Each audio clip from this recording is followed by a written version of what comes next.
நவக்கிரகங்களின் நல்லாசியுடன் அனைவருக்கும் வணக்கம்.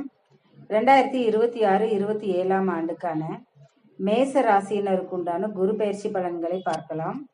வைகாசி மாதம் 18ஆம் நாள் 1/6/2026 திங்கட்கிழமை இரவு 1:50 திருக்கணிதப்படி குரு பகவான் மிதுன ராசியிலிருந்து கடக ராசிக்கு பயிற்சியாகிறார். வாக்கியப்படி வைகாசி மாதம் 12ஆம் தேதி கடகராசிக்கு பயிற்சியாகிறார். குரு பகவான் இந்த வருடம் கடகம் சிம்மம் ராசியில் வக்ர பெயர்ச்சி வக்ர நிவர்த்தின்னு கடகம் சிம்ம ராசிகளில் பயணிப்பார். மேச ராசிக்கு குரு பகவான் 9 கூடிய பாக்கியஸ்தானாதிபதியாக இருப்பதால் ராசிக்கு 4ஆம் வீடு கடக ராசி குருவுக்கு உச்சஸ்தானமாக அமைவதால் 4ஆம் வீடு வலுப்பெற்று வலுவாக காணப்படுகிறது என்பதால் அவரவர்களின் வயதுக்கு ஏற்றவாறு யோகத்திற்கு ஏற்றவாறு நீங்க என்ன நினைக்கிறீங்களோ நினைச்சது எல்லாம் நடக்கும். பூர்வீக சொத்து இருந்தா பாக பிரச்சனை, சொத்து தகராறு, கோர்ட் கேஸ், பங்காளி பிரச்சனை, சண்டை எல்லாம் ஒரு முடிவுக்கு வரும். உங்க சொந்தத்துல யாராவது மூத்த வயதான பெரியவங்க மூலமாக சுமூகமான தீர்வு ஏற்படும். பெரியவங்க சொல்லுக்கு மதிப்பு கொடுப்பீங்க. ராசிக்கு 8ஆம் இடமான அஷ்டமஸ்தானம் மாங்கல்ய ஸ்தானத்தை குரு பார்ப்பதால் நீண்ட நாளா எதிர்பார்த்து காத்திருந்த திருமண வயதில் உள்ள ஆண்கள் பெண்களுக்கு திடீர் திருமண சுபகாரியம் கைகூடி வரும். அதே மாதிரி ஏற்கனவே திருமண முறிவு, அதாவது விவாகரத்து பெற்று தனிமையில் வாழ்ந்து கொண்டிருப்பவர்களுக்கு உங்களுக்கு பிடிச்ச மாதிரி வாழ்க்கை துணை அமையும். இதுவரை உங்கள் ராசிக்கு 3ஆம் இடத்தில் மறைவு ஸ்தானத்தில் சஞ்சரித்த குருவால் எந்த விதமான நன்மைகளும் ஏற்படவில்லை என்பதால் பலவிதமான துன்பத்துக்கும் ஆளானீங்க. நீங்க வேலை பார்த்த இடத்தில் உழைப்புக்கேற்ற ஊதியம் இல்லாமல் கடன் வாங்கி கஷ்டப்பட்டீங்க. நீங்க எவ்வளவு நல்லது செஞ்சாலும் உங்களுக்கு கெட்ட பேர் ஏற்பட்டது தான் மிச்சம். சொந்த பந்தங்களிடம் விரோதம் ஏற்பட்டது ஒரு பக்கம், வேலைக்கு போன இடத்தில் மேலதிகாரிகளின் தொல்லை ஒரு பக்கம்.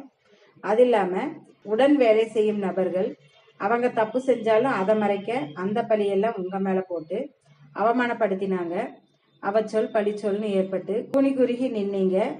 குடும்பத்தில் ஒருத்தர் மாத்தி ஒருத்தர் உடல்நிலை சரியில்லாம மருத்துவ செலவு ஏற்பட்டு அவங்களுக்கு வைத்திய செலவு பண்றதுக்கு கையில பணங்காசு இல்லாம வீட்டுல இருந்த மனைவியோட சின்ன சின்னதா இருந்த நகை எல்லாத்தையும் அடமானம் வச்சு அடகு வச்சு செலவு செஞ்சும் பட்ட கஷ்டத்துக்கு அளவில்லாம ஊரை விட்டே ஓடி போயிடலாமான்னு நினைக்கிற நிலைக்கு ஆளானீங்க. ராசிக்கு 4ஆம் வீடு உச்ச வீட்டில் குரு பயிற்சி ஆவதால் மிகப்பெரிய அளவில் நன்மை தரப்போகிறார். அதுவும் சரராசிக்கு சற்று கூடுதலான பலன்களை தருவார்.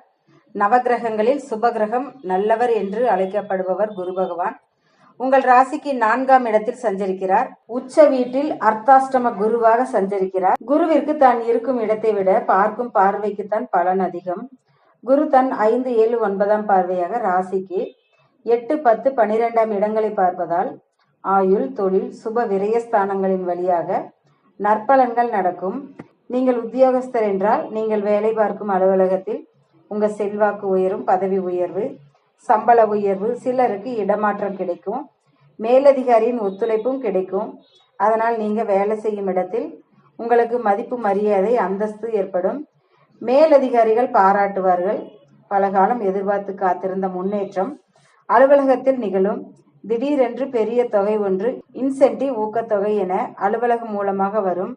ஏற்கனவே நீங்க வேலை செஞ்ச இடத்துல உங்க தகுதிக்கும் திறமைக்கும் முயற்சிக்கும் உழைப்புக்கேற்ற ஊதியம் இல்லைன்னு வருத்தத்தோட குடும்ப சூழ்நிலை காரணமா வேலைக்கு போயிட்டு வேற பக்கம் வேலை தேடினவங்க, வேலையில் ஒரு மாற்றம் வேணும்னு முயற்சி செஞ்சவங்க புது வேலைக்கு உத்தியோகத்திற்கு போகவும் மாறவும் தைரியமா முடிவெடுக்கலாம்.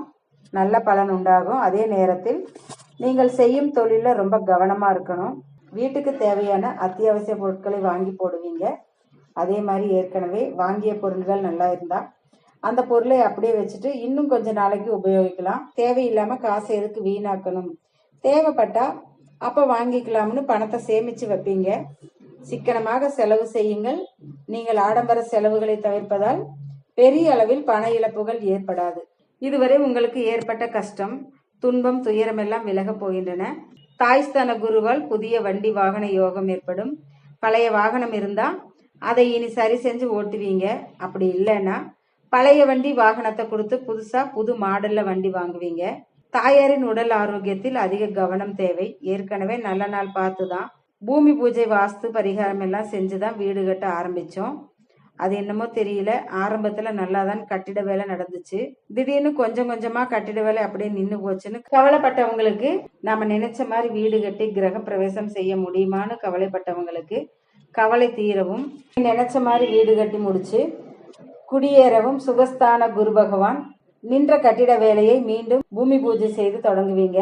வீடு வாங்கும் யோகம் ஜாதகத்தில் உள்ளதா என்றும், அப்படியே வீடு வாங்கினாலும் கட்டினாலும் சொந்த வீட்டில் வசிக்கும் யோகம் உள்ளதா என்றும், உங்க ஜனனகால சுய ஜாதகத்தின் மூலம் நடக்கும் தசா புத்திகள் அதற்கு சாதகமான சூழ்நிலையில் உள்ளதா என்றும் தெரிந்த பிறகு வீடு கட்ட வாங்க முயற்சி செய்வது நல்லது.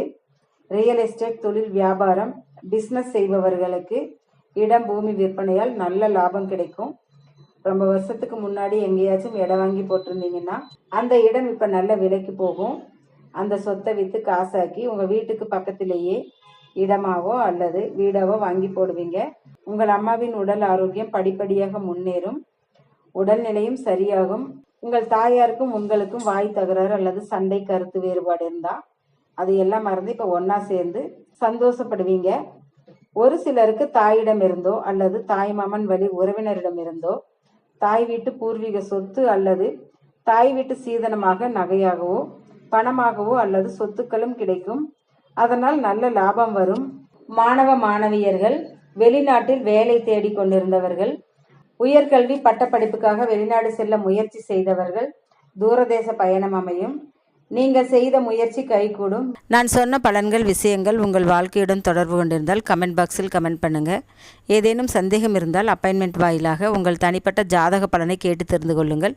மறக்காமல் நம்ம சேனலை சப்ஸ்கிரைப் பண்ணுங்கள், லைக் பண்ணுங்கள், ஷேர் பண்ணுங்கள். நன்றி, வணக்கம், வாழ்க வளமுடன்.